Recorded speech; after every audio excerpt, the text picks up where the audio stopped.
سلام بچه‌ها، چطوری؟ خیلی خوش اومدید به یه ویدیو جدید. من لاکی ام. امروز قراره بریم یه سری ویدیوهای باحال با هم دیگه ببینیم و با هم دیگه ریاکت بزنیم، سوال با هم دیگه شیر کنیم، انتقال بدیم این کالا و بریم سراغ ویدیو دیگه. لایک، کامنت، سابسکرایب یادتون نره. الان زنگ رو بزنید تا ویدیو جدید گذاشتم خبر بشید. بزنید.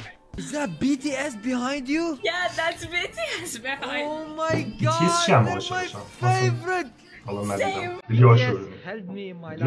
When I was a kid, I was literally paralyzed on a wheelchair, and listening to their songs helped me get through. Whenever their songs came on the radio, I would just get up from my wheelchair and turn it off. خب خانم رو می‌بینیم که با عصبانیت به زنی که رو ویلچر سرش رو می‌کوبه به دیوار. دعوا خانوادگی بچه دخالت نکنید. او الان تازه فهمیدم داستان چیه. چرا من یارو رو شناختم خانوما رو نشناختم؟ پسر هر کی بشناسه کامل اسمش رو بگم. این که مرد یه چکم این زد و این چی؟ اشتباه گرفتی دست داره زدی. مثلا این چایا چه صحنه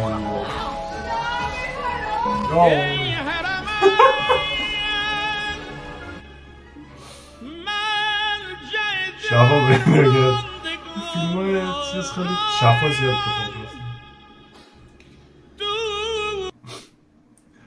خیلی جذاب بود. شفا پیدا کردنش عالی بود. هر کی شفا پیدا نمیکنه براش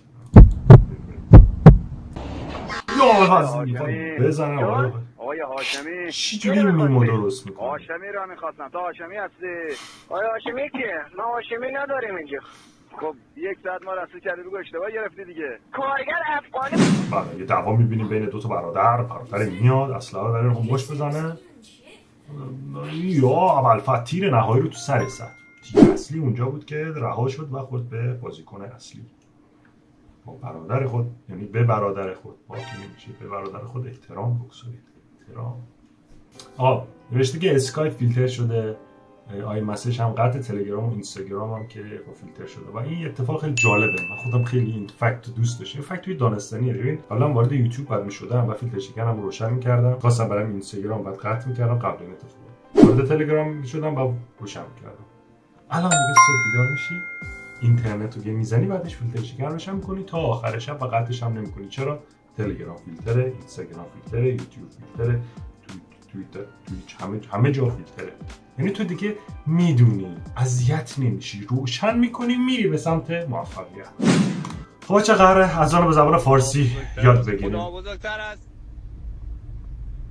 خدا، بزرگتر از خدا،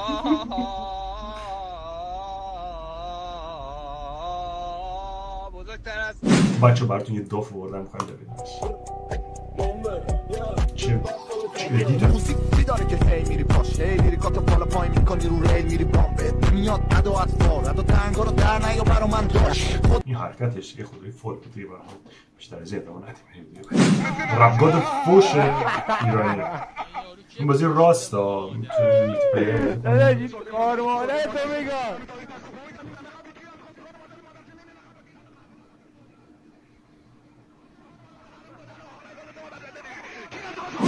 I'm the fastest reader in the world.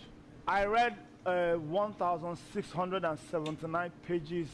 1679 تا صفحه فکر کنم از کتابو میتونه تو 2 ثانیه بخونه. Yes. Go on. برو. 1 ثانیه 2 ثانیه 1600 تا نخوندی. کم خوند. آقا کم خوند. این معلومه مثلا کلا 500 صفحه خوند. پس 2 ثانیه رو اشتباه گفت. مثلا کاری ندارم شعر میخونه این حرکت مزخرفه ولی تو 2 ثانیه نه دروغ گفتی. ما به این نکتهش توجه میکنیم. یکی از جذاب ترین کارهای روی دنیا اینه که یه نوب توی گیم اسید کنیم. مثلا اگه کالاف موبایل باشه.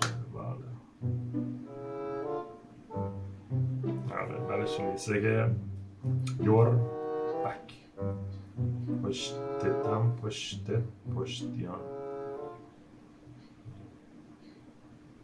مثلا بر نمیگرده، یعنی هیچ کی ممکن نیست از پشت سر تو بیاد، فقط با جلو. یعنی Help me nigga. کجا خوردم؟ تیر کی تیر زد؟ ها؟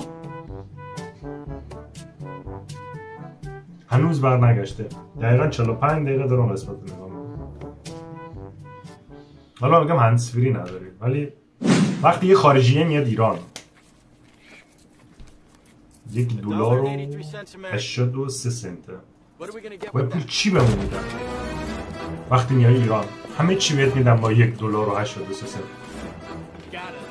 عاشق نرخ ارز اینجا عالیه تو ایران. ماساژ میدی، شراب برات میارن، همون با یا ناخوناشو پدیکور میکنه. چی شد؟ نه ولی چیز خوب بود مرسی. یه 5 سنتی تازه بهش اینو میبینی؟ من استعفا میدم با 5 سنت. خب دیگه داریم به جایی میرسیم که آمریکایی میتونن بیان در ایران چکار کنن ما رو و با عنوان غذا ببرن کشور خودشون. یعنی به این قشنگی داریم به اینجاها میرسیم. برای تفریح هم میتونن اون استفاده کنن.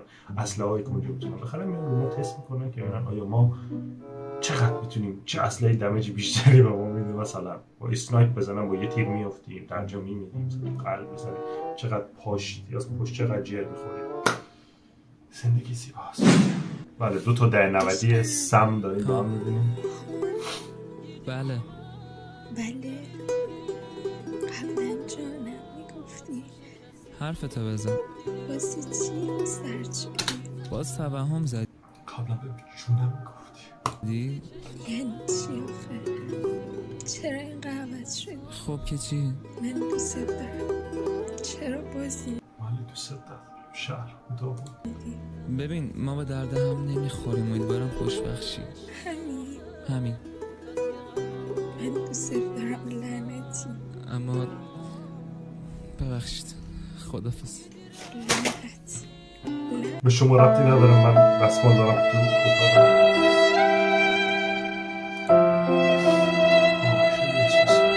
برای هیچکی نصیب برای هیچکی نصیب نشه. بازیکن پشه رو میگیره. آقا رضا جان رضا مرده. رضا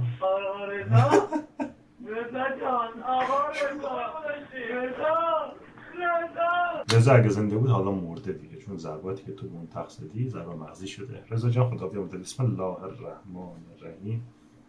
اشهد ان لا اله الا الله. سلام بچه‌ها، داریم با خداحافظی کنیم، داریم سلام میکنیم. آدمتون گرم، مرسی که در اینجا ویدیو با من همراه بودید. ببخشید اگر ویدیو کوتاه بود و مضحک. سعی میکنم ویدیوهای بانمک‌تری در جامعه بگنجانم و سعی کنم گریه اعتبارتری بذارم. خودتون باشید. دست پدر مادر خودتون رو ببوسید. احترام بذارید.